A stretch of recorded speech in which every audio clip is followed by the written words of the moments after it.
Hey folks, welcome to this week's episode of the Natural Medic Adventures. My name is Craig, the Natural Medic. I'm trying to frame myself up on camera here. There we go. And on this week's episode, we are going to talk about basic after-trip care of your common gear. We're going to talk about how to take care of your back, your sleeping gear, whether it's a sleeping bag, synthetic material, or a quilt with down. Also, which is underneath the stuff, I'll have to show it to you later, sleeping pad, foam pad if you use it, and tent.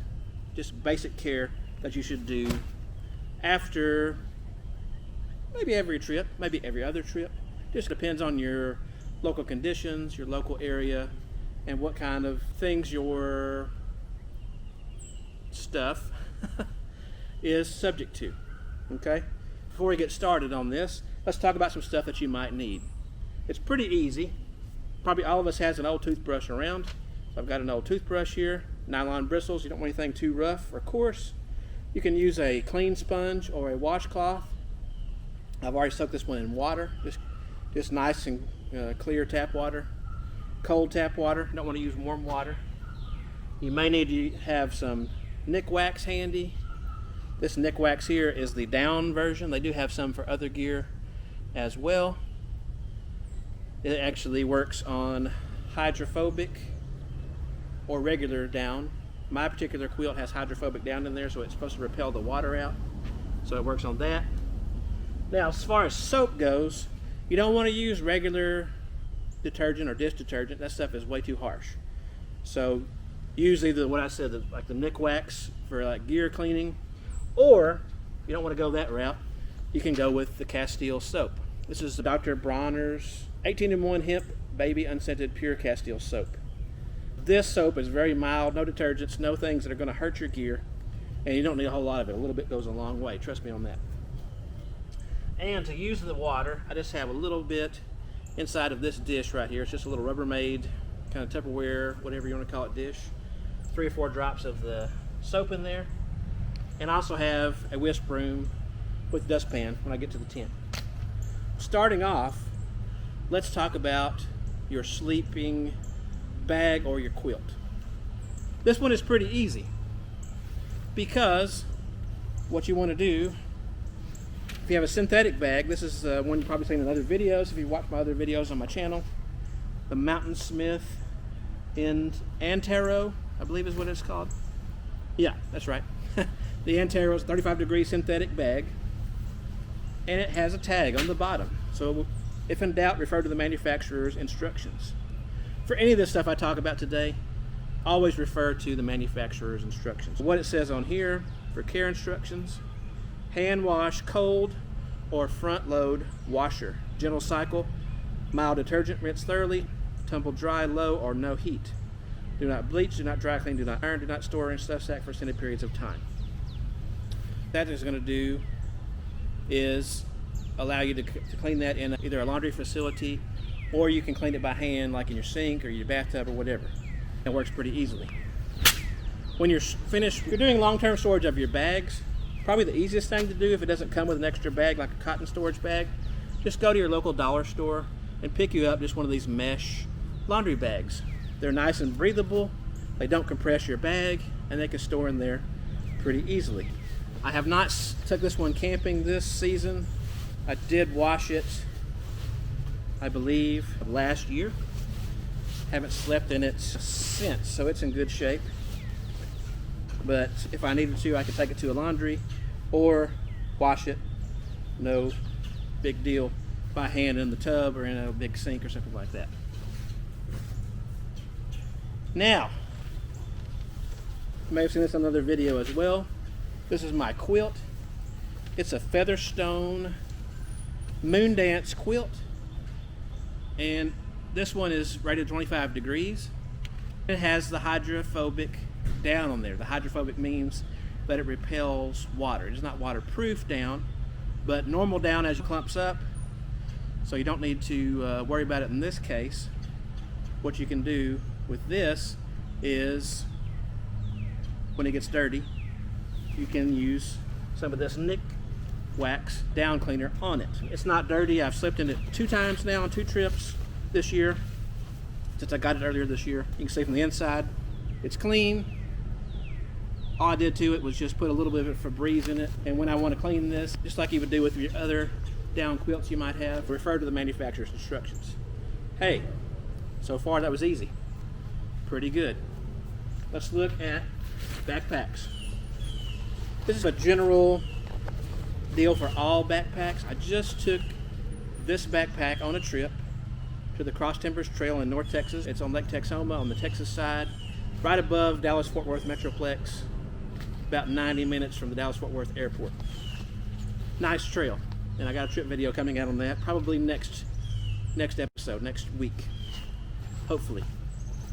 Anyway, for your backpack, what you need to do, open up all your compartments on your backpack, unload it, turn it upside down, shake that bad boy out. If there's any dirt, debris, leaves, squirrel droppings, whatever in there, you shake it out, it should come out. Now I do have a little bit of a stain on that. Let's take a look as to how we would get that out. I'm going to go right over here. We're going to turn the camera, take a look at the stain. See, here's the stain right there. It was some tree sap. Okay, so now we're going to reposition the camera so we can see what I'm going to do. So I'm going to take my nylon brush here, dip it in that water, just a little tub of Castile soap in water, and I'm going to scrub on that. So I'm going to take this, scrub on that, scrub, and voila, the sap is gone. There you go. This bag is not particularly filthy. Like I said, it's only been on 1 trip. If you want to see a video where I do some more in-depth cleaning, please leave me a comment or send me an email if you're listening on the podcast, and we can do that, talk about that. So the next thing you want to do, just to clean it up, is just get your sponge or your washcloth. You're just cleaning that up. Clean, wipe all the surfaces down. Wipe the insides out, all that good stuff. Through the magic of editing, we're going to skip this part. We've got it all washed off. Like I said, it wasn't particularly super dirty, but in this case, I went ahead and wiped it all down, and now we're going to rinse. Just give it a good rinse off. All right, so now it's rinsed off. So now you're pretty much complete here with the clean backpack. So now what you want to do is hang it, if possible, out of the UV direct sunlight, because you don't want to ruin all of these packs and materials. Some of the ultraviolet light can break down over time. So like this particular pack, like most packs, has a waterproof coating on the fabric, and over time that fabric, UV light can break it down. Now that it's clean, I've rinsed it off, you want to go hang that up in your shower or in some place nearby so it's out of direct sunlight and it can dry off. Okay, let me get all the rest of that water out. Here we are back. Now, looking at sleeping pads. Now you've seen this sleeping pad in some videos. You can see up here on the top, it's got some dingy colors to it. It got discolored. So again, I'm gonna defer to your manufacturer. If you have a pad that's by NEVO or Thermarest or Sea to Summit, somebody else, I went directly to my manufacturer's website and it had instructions on here how to take care of it. So for my particular pad, it says to wipe it down with water and to use a mild detergent-free soap, in this case Castile soap, just like I have, to get off any stains. That's what I'm going to do. So let's take a look at that right over here. All right, so we've got our pad. It's got a little discoloration on some of those areas. I'm just going to scrub those with a little mild soap just to get that discoloration off. Because the main thing, according to what Klymit said on their website, is, and this is true with any pad or any piece of gear for the most part, The main thing that's going to destroy your gear is dirt and sweat. So now that I have a quilt, I'm sleeping directly on the top of this mattress. Just a quilt, no back. So that is the issue that I have right there with those dark spots. But I can take my washcloth and just wash it down. And through the magic of editing, we can fast forward through all that. Okay, and we're back. So, what we want to do is rinse this guy off. One thing I just recently got that's pretty neat is called the V-Sheet from Klymit. Whatever pad you have, they may have a cover for your pad. So you can put that on there. I'm gonna start using that on a trip. I just got it a couple of weeks ago and I haven't used it yet. I will start using that to protect my pad. So basically it's like a sheet that goes over there and it has a place even you can tuck in your pillow. And it helps keep your pad clean. So now we rinse. You want to make sure that you keep your valve closed because you don't want water in there. And one of the things that Klymit says and a lot of other manufacturers say, I looked on NEVO's site as well, they really want you to blow it up with a pump sack, or they want you to use an electric pump. The one I like to use is right here. It's the Flextail gear pump. Works really great and it's not too expensive, plus it's a light. I will have links to all this in the description below. And same as before, we want to leave this aired up until it's fully dried out. Oh yeah, so what Klymit says is to make sure the pad is fully dry, and of course dry it out of the sun, not direct sunlight. Make sure it's fully dry and store it rolled up in its bag. And try to fold it differently every time. Again, your manufacturer may be different, so check with your manufacturer to see what they say. Okay, now for our last outside trick. I do have, of course, a kind of accordion style, just generic foam pad. I put that underneath my Klymit pad. I'm not going to bore you with cleaning it, but basically it's the same cleaning process. If you see some stains on it or dirt, you can scrub it off with a little Castile soap and a toothbrush or the washcloth or sponge. It doesn't really matter on this one. You can let it air dry out of direct sunlight, and then whenever it's ready you can just fold it up, put the little straps on it or whatever, however it folds up or what have you. Now we have the tent. This is a tent you've seen in other videos. It's the one-person Walmart backpacker's tent. Not a very expensive tent, but the reason I'm showing you all this stuff, of course, is because you want to take care of all of your gear. And just so you stick around for a bonus at the end here. Again, through the magic of video, we're going to set the tent up. Okay, and we're back.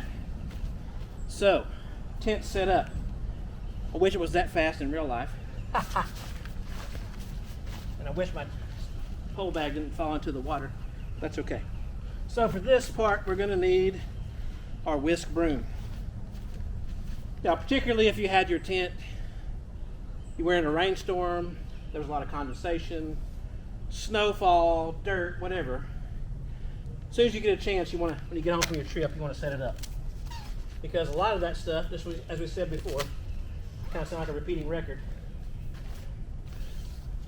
can make it where your gear goes to an early grave. And we don't want that. So I'm going to go ahead and roll up the vestibule just so you can see a little easier. It was pretty sandy, the last place that I was. And I'll bring the camera up here so you can see. So, there's some grass, dirt, debris in here. We need to get that out. So, here's what we're going to do. I'm going to get my trusty whisk broom here, kneel down in here, get it, get all the dirt, and I can just sweep it just like that. Now if you have another tent that's a little bit more of a freestanding one, you can unstake it and pick it up and shake it out. That. This one is semi-freestanding. We'll try that in a second, but I don't know how good it's going to work. And just while you have your, oh good, I stepped right on the water. While you have your tent set up, inspect all the seams for any tears, holes, things like that. Follow your manufacturer's instructions if you want to re-waterproof it. I don't think you need to re-waterproof a tent like all the time. Maybe once every couple of years, depending on how much you use it and what kind of conditions you're in. But that's where we are with that. So that is pretty much that. Now if this was dirty, I could take my hose, of course, and spray it off, and nothing, no big deal there, because this has that, that'll get all that dirt and stuff off, which is not going to stay on the fabric and make it worse. So let's go ahead and we're going to try to unstake it now and shake it out. If I can get the door to stay put. That is the challenge. It doesn't work as good with this one because it just has the one central pole, but it still works. I got most of it out with the whisk broom, but I was able to get more out like that. Now, of course, when I stand it up, it's probably going to fall over, which is fine. So now what I would do, since I cleaned it out, I want to make sure I'm going to hang it up. Could hang it in my bathroom. Could hang it in my, in this case I'm hanging on the patio out of the sun, and it'll be able to air out and not be put up wet. Again, check with your manufacturers, because most tents that I know of, once it's dry and clean, you can roll it up and put it in its bag. And we got one last bonus area we're going to go to coming up in 1 second. Okay, folks. So for this last part, the night monkey. Haha! Cleaning kitchen gear. If you have a spork that you eat with, or a long spoon of some kind, make sure you clean those after your trip. There's no telling what kind of food or dirt or whatever's on that. Old coffee in your coffee cup, clean that. I've already cleaned these. Your cook can or cook kit, clean that out. I got the stove inside of here, wipe that down.